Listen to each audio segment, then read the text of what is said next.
Hey, what it do, sports world? It's me again. The Winner Circle podcast with me, Ray Diggs, is here, y'all. Where passion meets performance and champions are made. I'm your host, Ray Diggs, bringing you the energy, the insight, and the mindset from across the world of sports. From the locker rooms to the big stage, this is where the real ones talk and legends rise, and the motto stays the same. Winners will always win. The Winner Circle podcast with me, Ray Diggs. We are here and we ain't going nowhere. Make sure y'all tune in because we're about to go live now. Peace. Hey, what it do, sports world, and welcome to the Winner Circle podcast, man, with me, Ray Diggs. I got a great segment, man. I want to talk about the AFC, NFC championship game. Man, we had a hell of a weekend of football, man, in the NFL. You know, a lot of people might disagree because the first game was a little boring to a lot of people, but then the second game was pretty much what we expected. The second game was pretty much must-see TV. But I would say both games was good, in my opinion. But hey, before I get started, man, make sure you hit the like button, the subscribe button, and also the share button. Make sure y'all give me your feedback on what you all think about this segment. But hey, it was a hell of a weekend of NFL football. It was a great weekend. We had the Patriots traveling to Denver to face the Bo Nicholas Broncos, and it was a very disappointing game. It was 10-7. The Broncos came out, went up 7-0 on Jerry Stidham at quarterback to Courtland Sutton,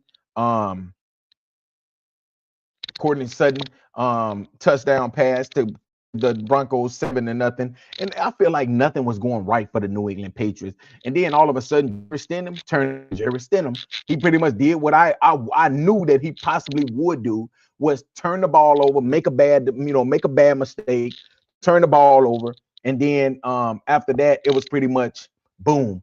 After that, it was pretty much, on and on. The Patriots pretty much dominated for the rest of the game.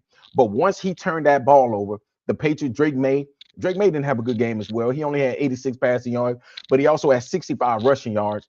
Ramondre Stevenson had 71 rushing yards. Mac Hollins led the Patriots with 51 receiving yards, with Stephon Diggs with only 17 yards.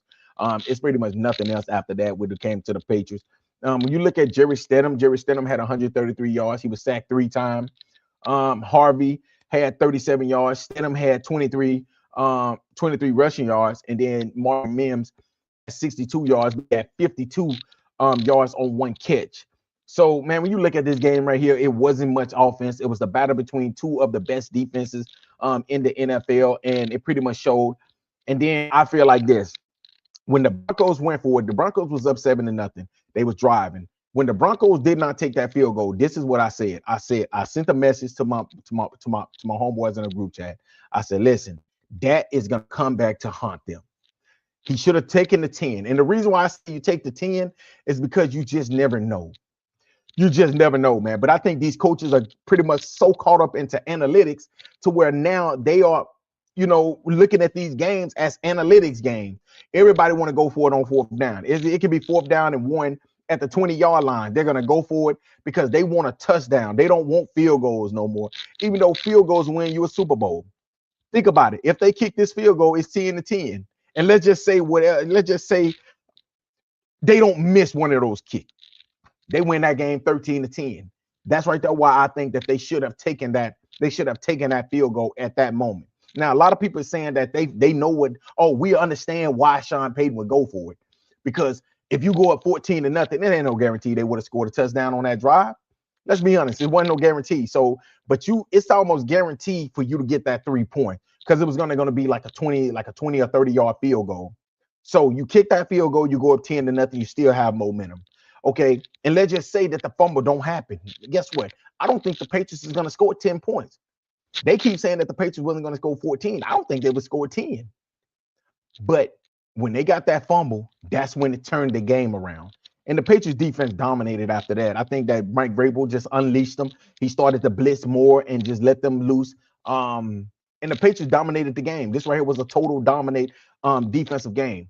But this right here, what I want to say. For everybody that's saying that New England shouldn't be in the Super Bowl, yes, they should be. I agree. They should not be in the Super Bowl. When the Patriots, let me tell y'all something. When the Patriots lost that week 1 game against the Las Vegas Raiders, y'all know what the Patriots had a 60% chance to get the #1 pick in this upcoming draft after the first game. Did you all know after the week 3 game against the Pittsburgh Steelers, when we played against the Pittsburgh Steelers and we lost against them and we was 1-2, did you all know that percentage went up to like 65% to that the New England Patriots would at least have a top 3 draft pick? It went up way up to 65% that the New England Patriots would have a top 3 draft pick in this upcoming draft. So for y'all saying that the Patriots wasn't supposed to be here, nobody expected the Patriots to be in the Super Bowl. Nobody expected that. And when we talk about scheduling, guess what? The Patriots was supposed to be everybody's easy game. When you was getting ready to play against the Patriots, you was looking at it like, hey, do we know that this right here is going to be one? This right here, they're going to fight, but they're going to lose. That's what you just thought. Even as Pats fans, we pretty much knew that we did. I said this right at the beginning of the season. You can go and look back at some of my podcasts. I said the Patriots was a year ahead of time. I said that I think that Drake May is going to take a big step in this year with Stephon Diggs and the rest of those wide receivers. I said I think having Travion Henderson, that was a good pickup because I've been watching him ever since he was at Hopewell High School. I feel like it was a big pickup. I feel like it was a good building. It was a good building starting point for the New England Patriots. But I said next season, I was looking at them as being maybe even a playoff contending team, like maybe, getting to the AFC Championship. But I said, but one thing about the NFL is this: when you got a quarterback and you have a coach, and with the Patriots, they have an offensive coordinator as well. Hey, dude, you can pretty much do a lot of things. You can do a lot of things. Drake May, he's gotten better. He took that next step, where we thought CJ Stroud was going to take in year 2. Drake May took that next step. Now he's an MVP candidate. So if you take that next step, that's what happens. You're going to be if you have a good quarterback and a good head coach, you can make it to Super Bowls. You can win Super Bowl. We saw this with Bill Belichick and Tom Brady. All you need especially a head coach that's a guy that knows defense, and then you have an offensive guy on the offensive side that you don't have to monitor. Braber don't have to monitor Josh McDaniels because he trusts him. So all he have to do is allow him to coach the offense. And that's what he does. That's what he do best. And I feel like that's why the Patriots has reinvented themselves so fast. See, people thought that the Patriots was going to be down for 10 to 15 years, or maybe even 30 years, like the Dallas Cowboys still looking for. I mean, they got Dak Prescott, but like they still looking for the Troy Aikmans of the world that going to win a Super Bowl. The Miami Dolphins are still searching for Dan Marino. Hell, the Pittsburgh Steelers are still looking for a Big Ben. Even though they got Aaron Rodgers, he ain't Big Ben because Big Ben was going to win Super Bowls. He was going to win a Super Bowl. This Aaron Rodgers right here, he's just not. He's just too old right now. Take nothing away. Shout out to Aaron Rodgers, but these are teams that are still looking for a quarterback. And New England went into that draft and they found a quarterback from North Carolina named Drake May. And I said this, if you go back, and I sent messages to my boys and I was telling them, I was like, listen, Drake May and Caleb Williams is going to change life for 2 teams. And I can pretty much say that I was right. I was 100% right. Because guess what they did? They changed life for teams. And I will also throw in Jaden Daniels. He was just hurt this year, but shout out to Jaden Daniels. I think he's going to be a hell of a quarterback. Same thing with Bo Nix. But I will say this right here, man. Y'all got to stop complaining about the schedule. Y'all got to stop complaining about luck. Because guess what? Everybody can say luck. There's a lot of teams that got lucky. Hell, the Seattle Seahawks could have. You can honestly say that they got lucky. Because think about this. If the Rams don't fumble that punt, I honestly think they're going to go down. I think that the Rams are going to go down and score because I don't think the Seahawks were stopping them at all. But it seemed like when they muffed that punt, the Seattle Seahawks put that in the end zone, and that's why they went up by 2 touchdowns. So luck is a part of sports. Everybody's lucky. So don't just try to pick one team that you don't like and say that they're lucky. No, this team has played their ass off in the playoffs. And then y'all are pretty moving the goalposts when it comes to the team that the Patriots has played. When they played against the LA Chargers, people were saying this right here is the one of the best defenses in the NFL. They got Khalil Mack, they got Henley at the linebacker position. Then they have Derwin James, who one of the best safeties in the NFL in the back end of their defense. Because what the Patriots do, they dominated. Okay, let me tell y'all this. Y'all saying that they're missing offensive linemen. The Kansas City Chiefs are missing offensive linemen. The New England Patriots missing offensive linemen. To be honest with you, the left side of the New England Patriots offensive lines is 2 rookies. So I'm not going to let y'all use offensive linemen. Like, yes, they're an NFL team. Everybody in the NFL is NFL players. So guess what? They have to come and they have to perform. Then they go to the next round. And I say the same thing. I feel like that, everybody should go to indoors because I hate snow games. I do. I hate it. I hate snow, period. But going against the Houston Texans, when they came against the Houston Texans, guess what everybody was saying? They have the 2 best defensive ends. Well, they have the best defensive line in the NFL. With Will Anderson. Shout out to Will Anderson. Y'all know that's my boy around that Roll Tide. And then you have Hunter on the other side. And those defensive linemen. And then you got Derek Stingley. Shout out to Derek Stingley, the kid from LSU, over there on one side. Lassiter. You in the back. You have some hell of a young safeties back there. So you have a hell of a young defense. And what did the Patriots do? It was a defensive game. Patriots defense dominated.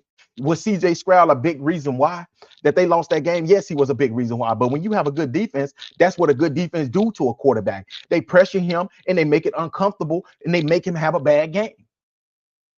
Then we go up against the Denver Broncos. And the Denver Broncos pretty much said they was a hell of a team, but they lost their quarterback. So shout out, and I agree with you. With Bo Nix, I think it might be a different game. But guess what? Injuries happen. In the NFL, injuries happen. I can't say if, because if I say if, I can say if we would have never lost Brandon Cooks, and if we would have never lost Rob Gronkowski in the Super Bowl against the Eagles, maybe we win that game. So it can be a lot of ifs, and I don't want to get into ifs, but I will say this. It was a hell of a game. Sean Payton should have took that field goal, but he didn't, and I blame him. I blame him because at the end of the day, he put his team back against the wall, and that's why they ultimately lost this game. So shout out to the Patriots. They're heading back to the Super Bowl again. And I know people mad, but I'm glad about you being mad. And then in the nightcap, we had the Rams against the Seahawks down there in crazy Seattle, the 12th man. Seattle wins that game 31-27. It was a barn burner. It was a hell of a game. Sam Darnold is pretty much showing everybody that he can play football. Sam Darnold is pretty much telling y'all, like, listen, I can play football too. Just because y'all think I can't. And he went head-to-head with Matthew Stafford. And Matthew Stafford threw for 374 yards and 3 touchdowns. Sam Darnold went for 346 yards and 3 touchdowns. Both quarterbacks, Sam Darnold was sacked 3 times. He got 62 rushing yards. And JSN, man, I'm gonna be real. 10 catches, 151 yards, 153 yards. Now, that would one thing I can't say. This dude right here is playing like the best wide receiver in the NFL right now. This kid, and then you have Puka Nacua. He had 9 catches, 165 yards. Everybody know he's one of the best in the league. He has 109 catches, 165 yards, 14 targets. He also had 1 touchdown. Devontae Adams, I thought he would possibly get to a Super Bowl, but he had 89 yards receiving and 1 touchdown. Parkson, he had 62 yards. Corm, he had 24 yards. Corn Williams, he had 22 yards. I'm going to tell y'all something. I was saying this right here at work to somebody. I said, man, the Rams is one of those teams that's going to be hard to beat. And they was like, why? I said, because they have running backs that can catch and like they don't fumble. Like their running backs don't fumble. The fumbles came from Xavier Smith, the kick returner. He fumbled twice, but he only lost 1. If he don't fumble, honestly, I honestly think that they win the game. I think that the Rams could possibly win this game because think about it. Nobody scored in the 4th quarter in this game. Nobody scored in this game. Sam Darnold, and everything. And one thing about this game right here was this. When the team fumbles and get their own fumble, it's like everything that, when they make a mistake, they cover their mistake. you know that this team right here is possibly going to win the game. That's just the way it works, man. I don't know why, but it just everything that could go wrong for the Rams did go wrong. And that's why the Seattle Seahawks is a really good team. And I'm happy to see Sam Darnold making it to a Super Bowl. So yeah, we got the Patriots against the Seattle Seahawks again. If y'all don't remember, a few years back, the Seattle Seahawks had the Super Bowl. All they had to do was just hand the ball off to Marshawn Lynch, and he would have ran it in, and it would have been a game-winning touchdown. Or, well, it would have been a walk-off touchdown. But I think that this right here was the end of Russell Wilson. Russell Wilson ran back, threw a quick slant, and Malcolm Butler was right there to pick it off, and history was written.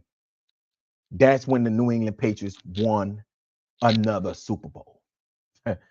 You know, and I honestly feel like if the Patriots don't win that Super Bowl, we don't know if Tom Brady would have been considered the GOAT right now.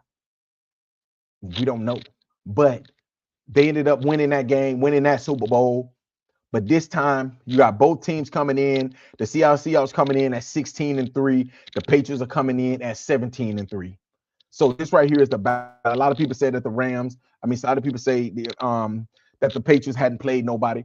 Did y'all know that both games that the Seattle Seahawks has played in the playoffs has been basically against teams that they have faced all season? They that's in their division. Like they have basically faced all the teams from their division. And I tell everybody, man, I said, man, listen, man, the Seattle Seahawks can be beat. They haven't lost a game in a while. They're on a 9-game winning streak right now, but they can be beat. It's gonna be a really good game. I think it's gonna be a hell of a game. I'm hearing. We're gonna talk a little bit about it even more as the week goes by into next week, Super Bowl week. But I think it's gonna be a hell of a game, man. So make sure y'all tune in. But like I said before, man, I think this right here is gonna be a good Super Bowl. This right here was a good weekend of NFL football. But I'm about to stop crying about the Patriots and the easy schedule, the easy path. They're gonna get blown out. Man, I've been hearing this right here all week. Stephen A. Smith said that the Patriots, the game is already over with. I'm sleeping on the Patriots. Hell, I'm snoring. Keep that same energy. Because one thing I think that the Patriots, people are doubting about the Patriots. The Patriots got a hell of a defense as well. I love the Seattle Seahawks defense. I think they're in your mouth, smash mouth defense, but I think the Patriots got a hell of a defense as well. And that's why I think this game is going to be closer than people think. But hey, man, y'all let me know what y'all think, man. Thank y'all again for staying up with me and listening to the Winner Circle podcast. We got a big show this weekend that we're going to be talking about a lot of things. So make sure y'all tune in for that. Until next time, man, y'all have a great night. And thank y'all again. Make sure y'all like, subscribe, share the podcast. We're trying to get these numbers up, so make sure y'all do that as well. And for everybody out there that supports the Winner Circle podcast, I just want to say thank you. I really appreciate it. And we're gonna keep bringing y'all nice, great content. So until next time, thank y'all again for listening to the Winner Circle podcast with me, Ray Diggs. Peace. Mr. Diggs, we're on in 5. Vegas can't be choosers, but grandma chose trace. She raised me on scraps.